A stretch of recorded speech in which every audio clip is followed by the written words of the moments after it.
Que voir dans le parc du Yellowstone? Qu'y faire? Quels sont les incontournables au parc du Yellowstone? Je vous explique tout cela juste après ça. Bonjour, c'est Christine de À nous le monde, la chaîne qui vous propose chaque semaine des programmes de voyage présentés jour par jour. Aujourd'hui, nous partons dans le parc du Yellowstone aux États-Unis, un des plus beaux parcs américains.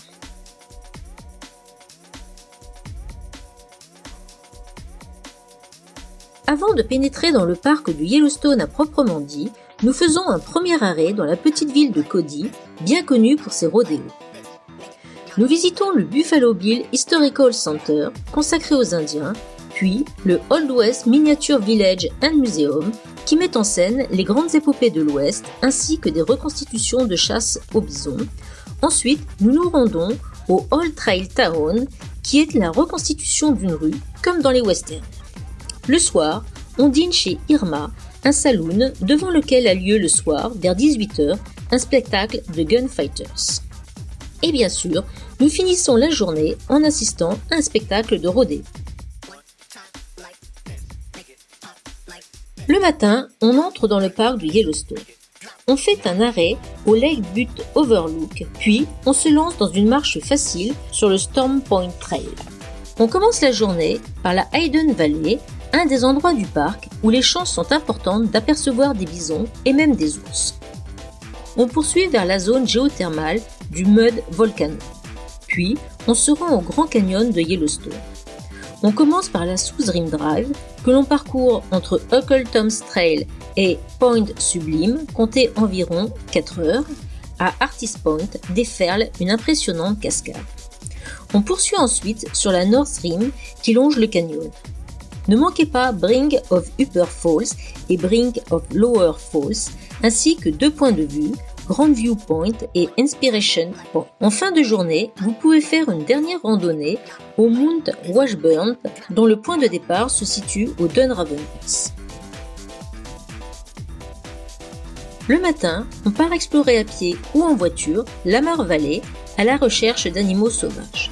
Sur anoulemonde.net, vous trouverez les endroits où l'on peut le plus souvent en observer, en particulier des ours.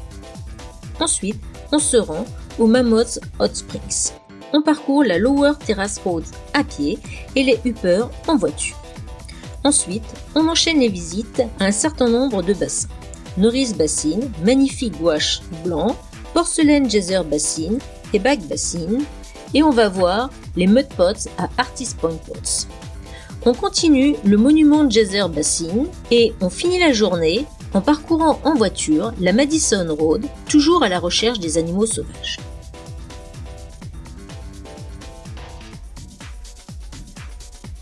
On commence la journée au Fountain Pen Pot, un petit bassin aux différentes couleurs de boue.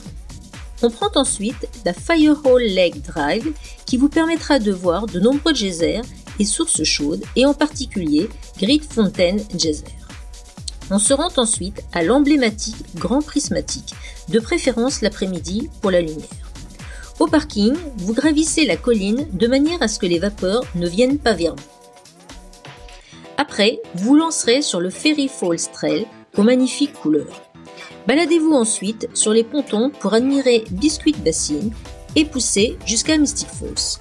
Poursuivez alors votre visite avec Black Sand Basin, le fameux Old Faithful, Morning Glory Pool et enfin Wetham Basin qui offre des vues spectaculaires sur des pots aux eaux d'un bleu incroyable.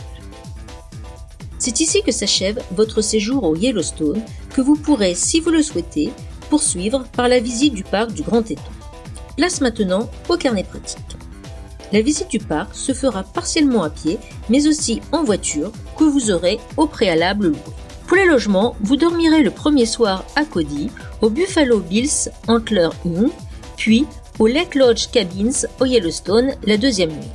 Vous passerez votre troisième nuit dans un Road Rider Cabin à Tower Roosevelt et la dernière nuit au Canyon Lodge Frontier Cabin. Éventuellement, vous pourrez prolonger votre séjour en dormant au Old Faithful. Voilà, cette vidéo est terminée. Merci de m'avoir suivi. N'hésitez pas à poser des questions en commentaire, j'y répondrai avec plaisir. Pensez à vous abonner et à mettre un pouce bleu. Et à bientôt sur À nous le monde.